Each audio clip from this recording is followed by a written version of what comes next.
La vie chrétienne n'est pas facile. Être un chrétien, être un serviteur, une servante de Dieu n'a jamais été facile. Servir Dieu n'est pas un jeu.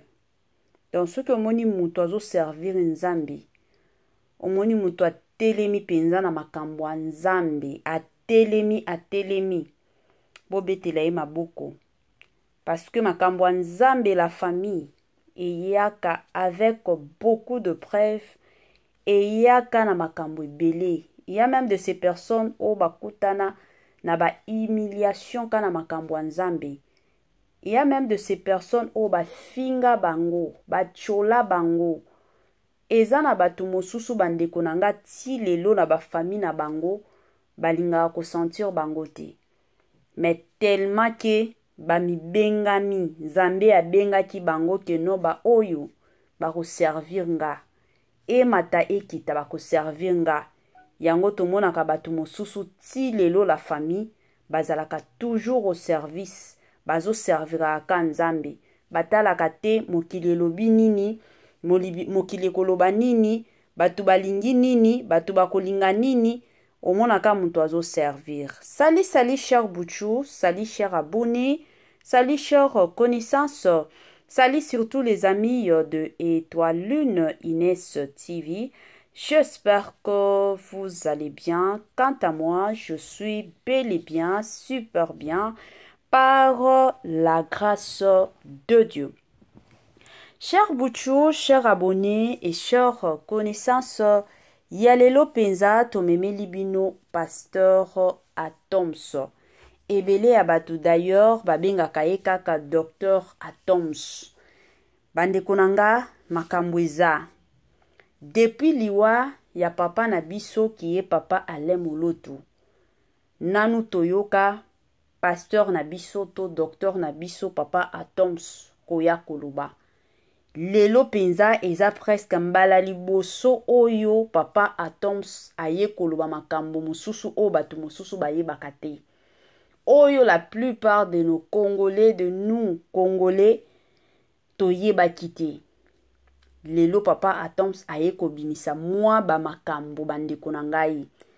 Avant tokota kuna ekozala bien nanu na ya ko sensibiliser batu nyonso to. Ba o nyonso balandaka Étoile Inès TV. Ba o nyonso balela Étoile Inès TV. Ba o nyonso basepelaka surtout na Étoile Inès TV. Bandeko nanga toyebi ke bo invitaka batu. Mais batu wana lelo baza batu asika na chaîne na biso. Yango toye ko sensibiliser bino. Si c'est la toute première fois ya kokota na chaîne na biso, chaîne moko kitoko, chaîne ya bato li pas possible. Et pourquoi pas chaîne ya bana nzambe. Je vous prierai surtout de vous abonner massivement. Abonnez-vous. Cliquez aussi sur la cloche de notification pour surtout recevoir les nouveautés de notre chaîne. Aimez la vidéo, la famille, commentez et partagez. Et que ça la biso oyo penza tolobaka na biso chaque jour tokoso makasi. Bandeko nanga kandenge na lobaka ezalaka bien soki ozolandaka Étoile Lune Inès TV zala na yo ya kosala nini ya kovanda. Zwa penza kiti na yo vanda. Tia mwa mai na yo pembeni, tia mwa jus na yo pembeni, tia mwa sucre na yo pembeni. Kote mosusu edepandra kaka na heure oyo ozolandaka biso. Soki omoni ke ba heure a bongo nde ba heure oyo penza oliaka na osenga na yo kota penza na biloko na yo ya kolia liaka. Soki eza petit déjeuner lia. Soki eza repas na yo lia. Soki eza souper na yo en tout cas na osenga na yo na système moko kitoko kota penza liaka. Kote mosusu melaka. Kote mosusu kandenge zalaka matisa mwa volume na yo pour que bandeko na biso mosusu o baza na kati ya ndaku o baza na musala balanda yo bayoka nini ezoleka. Papa Atoms alingi ayebisa biso nini. Donc ezalaka bongo. Bolimbisi na batu o nyonso tu Étoile Inès TV abetisaka mabaku. Bolimbisi penza epa na bino ebele abatu er mosusu bayaka toujours kandenge ezalaka na ba remarque mama Étoiline donc bolimbisi na batu nyonso oyo tobetisa batu mabaku ezala ya 2023 ezala ya 2024 bolimbisi pe na bandeko na biso o baza na Congo mingi balela kaka mama kotaka droit au bi donc na système moko ya kitoko bino moko boyebi musala nyonso ezalaka na ba principe nango donc tokendaka mbangu te soki eza émission ya information o il faut topesa mbangu tokopesa soki eza analyse o il faut tosala il faut tobanda ba parcours nyonso donc musala nyonso ekendaka nango bongo na système moko ya kitoko. Grand merci na sponsor na biso numéro 1 sponsor surtout ya Étoiline Ines TV. Grand merci na ye moko Jésus-Christ de Nazareth oyo atikaka biso te oyo azalaka toujours et encore na biso chaque jour quel que soit mabe quel que soit malamu azalaka toujours wana comme sponsor na biso na système moko ya kitoko mingi makasi. Bandeko nanga lelo toye na pasteur Atoms, pasteur moko to respectera mingi, pasteur moko azalaka exemplaire wana penza na komache ba mote la famille moto soki azo sala musala penza surtout musala nzambe ao sala ngo na busolo nyonso na vérité nyonso tolobaka to ya kobetela ye maboko. Pasteur Atoms aza parmi ba pasteur ya Congo na biso oyo toyoka na makambo teke ekendaki ezongaki esalaki boye esala jamais bokokuta ete. Donc aza pasteur moko azalaka exemplaire na niveau moko pas possible. Aza pasteur moko na ye na mwasi na ye kutu mosusu tolobaka na oloba na ba couple na biso ya batu na biso bayembaka couple ya pasteur Alain Moloto et ya pasteur plutôt Atoms na mama Nadège baza couple moko jamais okoyoka bango sur les réseaux sociaux, jamais okomona o vidéo ebimaki o photo ebimaki o bateyaki soki ndenge nini ka ndenge ezalaka batu mosusu babetaka ba mabaku babetisaka biso ba mabaku couple wana okokuta yango te. Déjà bajara ba couple wana eza batu moko ba couple moko oyo penza ka ndenge Bible ezoloba vous les connaîtrez par l'heure na boy nanga ko continuer. Donc ceux qui omoni ba couple mosusu mike ko bundaka la ba réseaux sociaux ba vidéo ezobimaka ba photo ezobimaka c'est que donc ba osala musala na bango ka ndenge batu mosusu ba oloba keno eza business mais couple oyo ba osala musala bazosalela nzambe bayebi nzambe babangaka pe nzambe na système moko ya bien. Après kokufa ya papa Alain Moloto ebele elobamaki batu ebele balobaki biso nyonso toyebaki non papa Alain Moloto akufaki na poison ebele toyebaki. Et après kokufa na ye groupe ya Gaël Musique tango kaka toyokaki keno muto azo diriger yango président o batie président ya groupe wana eza pasteur Atoms. Batu ebele kutu esalaki bango mbutu pourquoi pasteur Atoms boye mataki kitaki mais toyebaki te nini esalaki keno pasteur Atoms lelo aya ko diriger groupe wana ya Gaël toyebaka te biso tozala kaka mwa makambo soki ebimi tozaka bato ya liboso toya koloba tozalaka bongo. Bandeko nanga na boy nanga koloba ebele na otiela bino ka audio moko ya pasteur Atoms. Pasteur Atoms alobi makambo ya minene concernant papa Alain Moloto. Na otiela bino audio wana tolanda ngo la famille na bukebi nyonso. Tango tosilisa kolanda audio wana plutôt nde na kozonga tobeta masolo tosala pe analyse na makambo na biso ka ndenge ezalaka na système moko ya kitoko. Bandeko nanga tolanda audio wana, on se retrouve juste après. L'aéroport, Je descends de l'avion. Je sens sur moi un manteau. Je sens que je suis devenu différent. J'ai senti. Je ne sais pas comment vous expliquer ça, mais je sentis comme une autorité supérieure. Je sentis comme si on m'avait monté des grades. Oh, eza pasteur à Tom Sazo fait sa témoignage liwa ya pasteur ya papa Alain Moloto.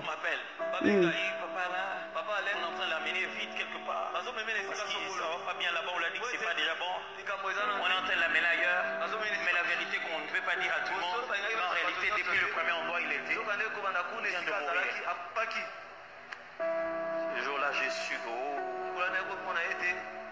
un manteau m'a été donné. 2 jours après on a pleuré, après les deuils, j'ai commencé à avoir des types de visions que lui seul avait. Wana penza option. Je ne chantais pas les cantiques des anges dans les anges. Je sentais des fois dans des visions. Mais la semaine qui a suivi, je me suis réveillé en chantant. Wow. Un songe est devenu directement de l'éveil. Sans intermède. Je chantais dans le songe. J'ai ouvert les yeux, je chantais. Et je suis allé chercher le papier. J'ai enregistré les chants. Wow. C'est quoi ça?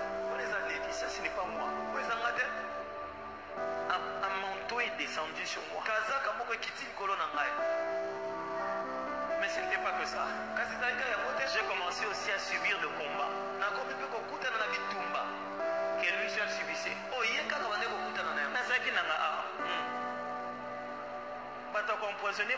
Pourquoi composer?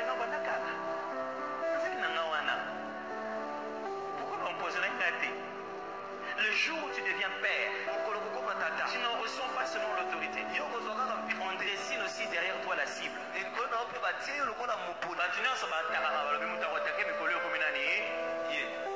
Si quelqu'un vient être père de autant d'âmes que vous êtes là, mes amis, même quand il dit la papa, tout ce qui est censé attaquer et faire subir une guerre spirituelle, ces choses-là, mes amis, vont le suivre. J'ai passé plus de 1 année et demie dans ma vie. Je ne dormais pas un sommeil profond. Wow. Ma femme me dit, mais qu'est-ce que tu as? Je n'arrive pas à dormir.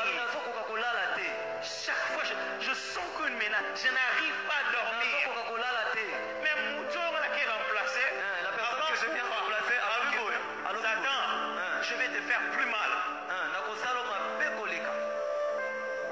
Papa n'a vu un singam.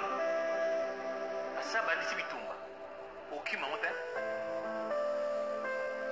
Écoutez-les très bien, mes amis. Si vous êtes ici, le secret de la vie, c'est que vous devez vous comporter en fils et en fille. Personne ne peut vous imposer ça. C'est ça. Je peux te dire à partir d'aujourd'hui, moi je considère que je suis un fils. Bandeko bolanda. J'avais un de mes pasteurs un jour qui vient me voir. Il m'a dit je souffre. Je dis qu'est-ce qu'il y a? Le jour où papa Alain a rendu l'âme, j'ai descendu de l'aéroport. Je descends de l'aéroport. Pendant toute la semaine où j'étais à l'extérieur, on me dit qu'il n'allait pas bien. Je priais pour lui. Toyoka la Je dis, famille. Seigneur, que ça arrive pendant que je suis loin, je ne vais pas regarder. J'arrive, je descends l'aéroport, je descends de l'avion, je sens sur moi un manteau. Je sens que je suis devenu différent. J'ai senti. Je ne sais pas comment vous expliquer ça, mais je sentis comme une autorité supérieure. Je sentis comme si on m'avait monté des grades. Qu'est-ce qui arrive? Je descends un peu, j'allume mon téléphone. On m'appelle. Papa Alain est en train de l'amener vite quelque part. Parce qu'il ne va pas bien là-bas, on l'a dit que c'est pas déjà bon. On est en train de l'amener ailleurs. Mais la vérité qu'on ne peut pas dire à tout le monde, mais en réalité, depuis le premier endroit il était, il vient de mourir. Là, j'ai su que un manteau m'a été donné. 2 jours après on a pleuré, après les deuils, j'ai commencé à avoir des types de... Bande Konanga, j'espère que tu kolanda audio message ya pasteur Atoms, ya docteur Atoms. Biso nyonso tu kolanda ngo message ezalaki clair, hein? Message ezalaki penza clair. Batu nyonso biso nyonso yoki yango ndenge abandaki koloba. Ndenge abandaki koloba bande Konanga biso nyonso yoki. Comme d'habitude, Étoile Nines TV azape na ye makambo pe ya koya kobakisa. Mais avant na ya kobakisa makambo nanga kandenge tokendaka. Ekozala bien na nuna pesa mwa bambote, hein? To pesa mwa bambote na mwa quelques personnes.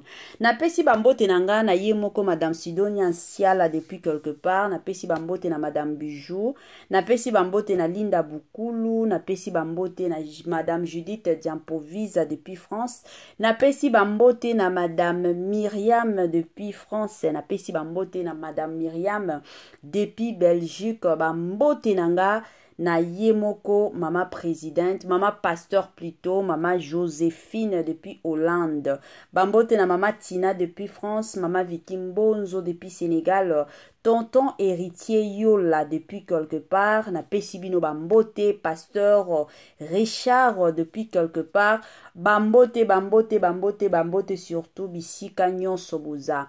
Bambote na balandi nyonso Étoile Nines TV, ba o nyonso tu bazalaka toujours wana pona kolandaka biso, bazalaka toujours wana pona opesa biso ba remarque kandenge ezalaka ba compliment na pesibino bambote pas possible, hein? Bambote nanga na kombo na Yesu surtout, et pourquoi pas na système moko ya tokos makasi. Bande konanga tozonga sikoyo na analyse na biso. Toti kolanda message ya pasteur Atoms. Selon ba explication à pasteur Atoms, alobi ke non, tango le jour où oyo papa Alain Moloto abandaki kokufa. Bon, avant liwana ye, pasteur Atoms akendaki kosambela pona pasteur, pona papa Alain Moloto. Akendaki kosambela quelque part pour que Zambé abikisa ye. Sikoyo eyaki kosala ke tango azozonga wana, azokita avion. Aye ko ceinture onction, nesti mutu moko balatisie menton, hein? Do balatisie penza ka neto lobakaki bokonzi.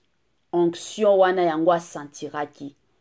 Et après ça, yoka téléphone na ye, ko sonner, atali boye message, atali boye plutôt appel. Tango ayaki ko répondre, nde ba yebisa ye situation à papa Alain, boye, donc makambo moko milai. Et après ça, ba ko informer que non, papa Alain Moloto akufaki. Sikoyo, ye déjà onction wana, asentiraki yango. Kandenge tozalaka, soki oza na famille na yo, et que surtout oza musika, peut-être oza na poto, famille na yo oza na Congo to, famille na yo oza na poto yo oza na Congo, jour ya matanga, ya olobaki non, papa na yo to mama na yo akufi to ndeko na yo, jour wana bandeko nanga, la plupart de personnes basentiraka ngo na nzoto. Omona yo yebi na nute, me olamuki ka na tongo boye, mosusu oza ya kolemba. Batu mosusu mosusu olamuki kaka neti mutu moko mawa ozaka na posa kolela omona mutu mosusu pendant la journée nde baye ko informer yo makambo matanga ezalaka bongo. Donc na côté pe ya pasteur Atoms asentiraki déjà onction wana. Donc onction wana ezalaki selon kanenge azoloba selon ngai. C'est comme si onction wana ezalaki epa ya papa Alain Moloto. Tango azokufa wana onction wana eke directement epai ya pasteur Atoms. Donc manto oya sentiraki. Manto penza oya sentiraki keno balatisi penza manton. La famille. Donc asentiraki bongo ezalaki penza onction. Sikoyo à part seulement onction wana, pasteur Atoms akomi pe kozwa bitumba oyo pasteur papa na biso papa Alain Moloto abandaki ko vivre. Parce que biso nyonso toyebaki histoire ya papa Alain Moloto. Papa Alain Moloto baba empoisonna ye pas possible. Na côté poison alia poison la famille na niveau moko bokondima te. ezalaki ka poison oyo ekoti ba soigner. Après quelque temps poison mosusu. Après quelque temps poison mosusu. Wana kutu eza ba poison oyo to bandeki koyeba. Siko koloba ba maladie mosusu. Ba maladie mosusu ka ndenge batu babelaka. Ezalaki somo. Bitumba o balobaka bitumba ya molili. Bitumba mosusu zomona na miso boyo lamuki na tongo omoni penza bitumba mutu aye ko atake yo. Ba makambo wana nyonso sikoyo après kolata ko sentir manton wana pasteur Atoms akomi pe ko vivre bitumba ya papa Alain Moloto. Bitumba oyo papa Alain Moloto abandaki ko vivre ye pe akomi ko vivre ngo pendant année mobimba. Alobi année mobimba bandai kolala na butu te. Abandai kolala na butu te.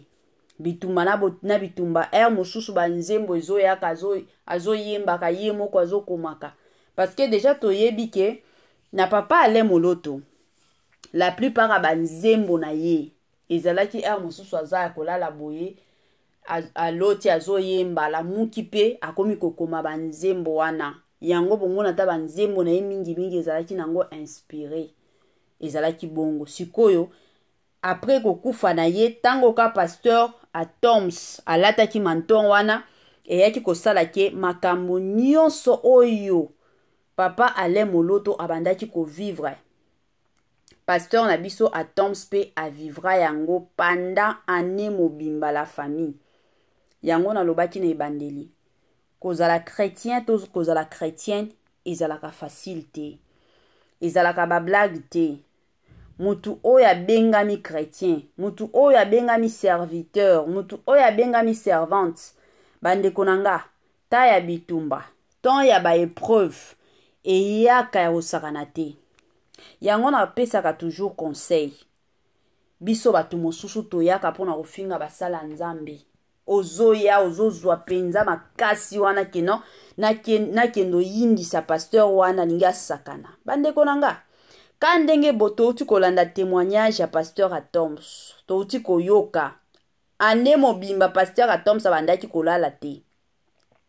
To uti biso nyonso koyoka. Siko babiloko ya bongo.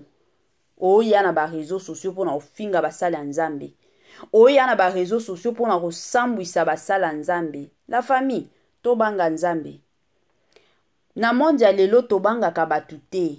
Mais tobanga ka basali ya nzambe tobanga ka nzambe parce que mozindo o basali ya nzambe bakotaka na nzambe na bango la famille toyebaka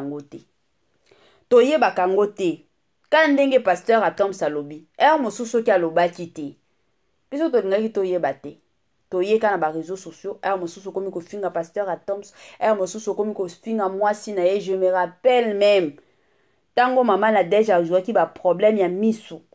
Il y avait de ces personnes au basala qui ba émission. Il y avait de ces personnes basala qui ba émission pas possible ba yaki ko finga maman a déjà. Sans koye ba combien ya ba bitumba ba zwaki basala nzambe. Ce qui tolandi pe témoignage ya maman a déjà. Boko ya ko comprendre que non couple oyo eza couple moko ya basala nzambe. Eza couple moko basala la kanzambe na busolo. Parce que bitumba o maman a déjà zoa. Bitumba oyo pasteur Atoms a zoa. Bande konanga eola kisaka makambo ebele. Eola kisa penza keno batu oyo to mata to kita. Balukaka nzambe solo. Basambela ka penza nzambe ya solo. Basambela ka penza nzambe ya solo. Me batu mosusu soki tomoni mwa likambo surtout na basala nzambe biso wana batu liboso.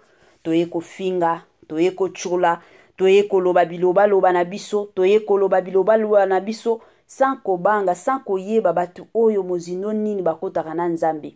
Batu oyo nini babelelaka kombo nzambe. Kandenge na lobaka.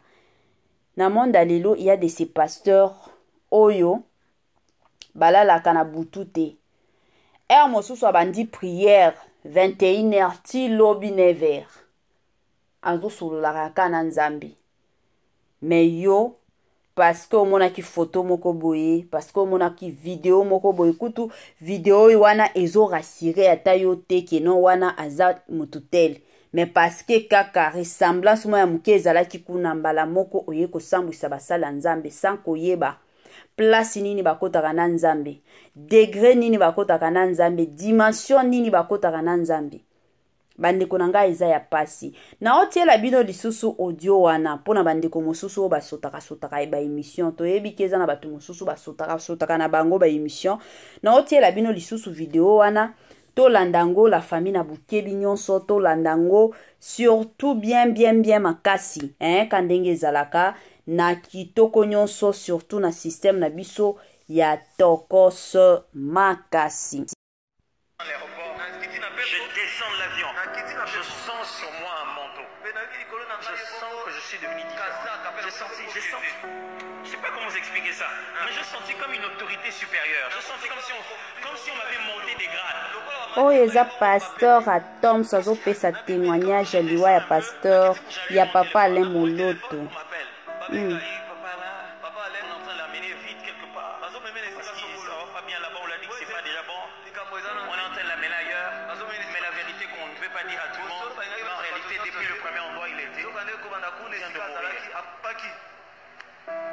Ce jour-là, j'ai su que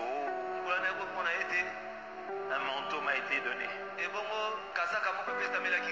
jours après on a pleuré, après les deuils, j'ai commencé à avoir des types de visions que lui seul avait.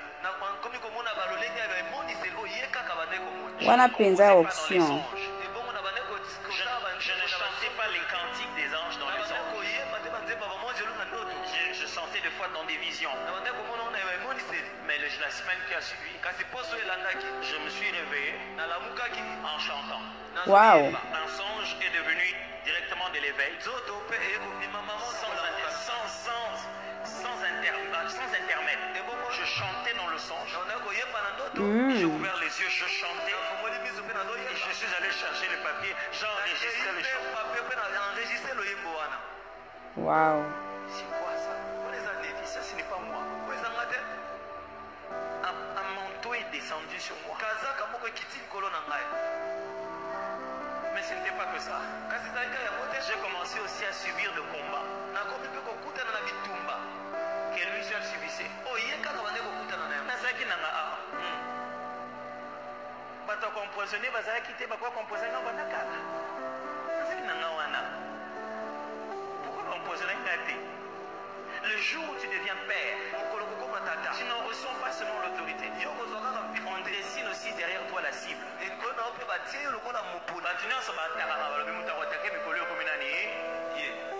Si quelqu'un vient être père de autant d'âmes que vous êtes là, mes amis, même quand il dit la papa, tout ce qui est censé attaquer et faire subir une guerre spirituelle, ces choses-là, mes amis, vont le suivre. J'ai passé plus de 1 année et demie de ma vie. Je ne dormais pas un sommeil profond. Wow. Ma femme me dit, mais qu'est-ce que tu as? Je n'arrive pas à dormir. Chaque fois, je sens qu'une menace. Je n'arrive pas à dormir. Mais Mouton qui est remplacé, la personne que je viens de remplacer, Satan, je vais te faire plus mal. Papa n'a vu un singam. Ça va aller bitumba. Aucun moment. Écoutez-les très bien, mes amis. Si vous êtes ici, le secret de la vie, c'est que vous devez vous comporter en fils et en fille. Personne ne peut vous imposer ça. C'est ça. Je dois te dire à partir d'aujourd'hui, moi je considère que je suis un fils. Bandeko bolanda. J'avais un de mes pasteurs un jour qui vient me voir. Il m'a dit je souffre. Je dis qu'est-ce qu'il y a? Le jour où papa a rendu l'âme, j'ai descendu de l'aéroport. Je descends de l'aéroport. Pendant toute la semaine où j'étais à l'extérieur, on me dit qu'il n'allait pas bien. Je priais pour lui. Toyoka la famille. Seigneur, que ça arrive pendant que je suis loin, je ne veux pas me regarder. J'arrive, je descends l'aéroport, je descends de l'avion, je sens sur moi un manteau. Je sens que je suis devenu différent. J'ai Je sais pas comment vous expliquer ça, mais je sentis comme une autorité supérieure. Je sentis comme si on m'avait monté des grades. Qu'est-ce qui arrive? Quand je descends un peu, j'allume mon téléphone. On m'appelle. Papa Alain est en train de l'amener vite quelque part. Parce que ça va pas bien là-bas, on l'a dit que c'est pas déjà bon. On est en train de l'amener ailleurs. Mais la vérité qu'on ne peut pas dire à tout le monde, mais en réalité, depuis le premier endroit, il était.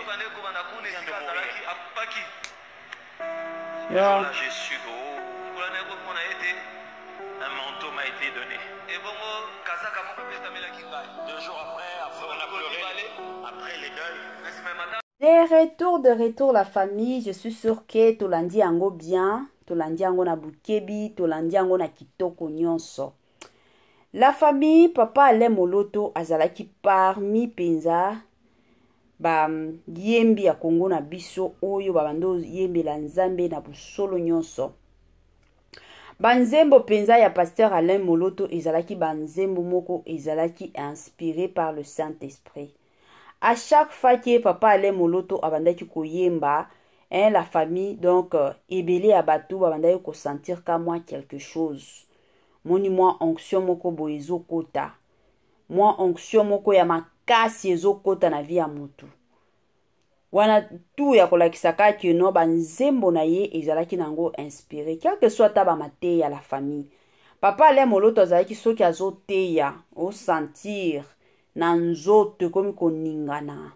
Okomi ko sentir onction ndenge ezokota na vie ya mutu. Ti lelo batu ebele ya batu. Je me rappelle l'autre fois na salaki émission ya papa Alain Moloto. Ezalaki na batu baloba non, Mama Etoiline, en tout cas, na monde o toza nango lelo. Batu oyo bazo yembela nzambe neti papa Alain Moloto bazate. Papa Alain Moloto aza parmi batu oyo babande ko yembela nzambe na busolo nyonso. Bande konangai, papa Alain Moloto abande ko yembela nzambe. Ata ba mateya na ye don ba makambo na ye nyonso ezalaki nango ka inspiré par le Saint-Esprit. Ye makambo na ye nyonso ya papa Alain Moloto abandaki kosala ngo selon le Saint-Esprit. Lelo oyo tomonaka bato mosusu baosala makambo mosusu parce que na sala na ngai bamona nga bato basentir ke nga pe na teyaka bato bayeba bacomprendre ke nga pe nazali. Mais papa Alain Moloto abandaki kosala na ye bongo te. Ye penza bande kosala makambo nyonso selon le Saint-Esprit. Imaginez la famille tika kana koyemba papa Alain Moloto. Soki alali aloti nzembo nde akomi kokoma. Yango wando mona ebele ya batu soki olanda ba nzembo wana mona batu mosusu bakomi koloba en langue. Na ba o babande ko parler en langue te. Omonika batu bakomi en langue ko sambela en langue somo. Yango bomona ki ata tango aliwana ye ebele ya batu balela papa Alain Moloto. Papa Alain Moloto batu ebele balela ye la famille batu ebele liwana ye penza eshokaki ebele ya batu. Ebele ya batu balelaki ebele ya batu kutu babande ko s'attendre te. Parce que ebele ya batu babando tala papa Alain Moloto batieli ye ba poison mais azobika kanaye kaka tina poison oyo yaki koboma ye ebele ya batu bayebaki kaka keno papa Alain Moloto ahobika na ye. Mais comme bino moko boyebi Nzambe de azalaka na liluba suka. Yango bandeko nanga tango ozo serviraka Nzambe, servir Nzambe na motema na yo moko. Servir Nzambe na yo na bolingo nyonso. Lelo tomona ta ba pasteur ebele na ba prophète ebele non parce que aza na onction et comme je vis. Pas que non Dieu m'a montré, Dieu m'a parlé, non, je vis. C'est comme si ba prophétie wana ezo ute pa na ye. Mais azo bosa na ke non mutu oyo azo pesa ye ba prophétie aya ko transmettre yo eza Nzambe mais bato ebele ba komisa ba prophétie wana neti bango nde ba opesa prophétie eza lisusu Nzambe te. Ba vie ya ba pasteur Alain Moloto ya ba papa Alain Moloto plutôt na misana nanga ko benga ye mingi ka pasteur tellement na Congo na biso toza na ba pasteur ebele la famille. Ba tuneti ba papa Alain Moloto ba vie na bango e ya vraiment côté ya kabiso. eya pe kolamusaka biso soki totambola na baerreur moko boye ba exemple ya bavi na bango bandeko na ngai eya pe kotia mwa en plus na vie eya pe kozongisa biso na nzela ya malamu pe na nzela ya kitoko parce que ebele ya bato bazobunga lelo mosolo ya mbongo mona bato mosusu no nzambe alobeli ye pour ka transmettre message o nzambe apelisi ye ya ofele ye akomi koteka ba prophétie ye akomi kotekela bato ba prophétie oh non oh eza prophétie nanga oh nzambe apesi nga prophétie na ya kopesa yo donc mokili ya lelo ekomi somo la famille ezaka mwa message ya moke tolingaki topartage na bino la famille ka ndenge topartageaka mwa message mpona bandeko mosusu oyo bayebaki te après liwa ya papa Alain Moloto nini ekomelaki pasteur na biso pasteur Atoms ba audio bauti kolanda ngo la famille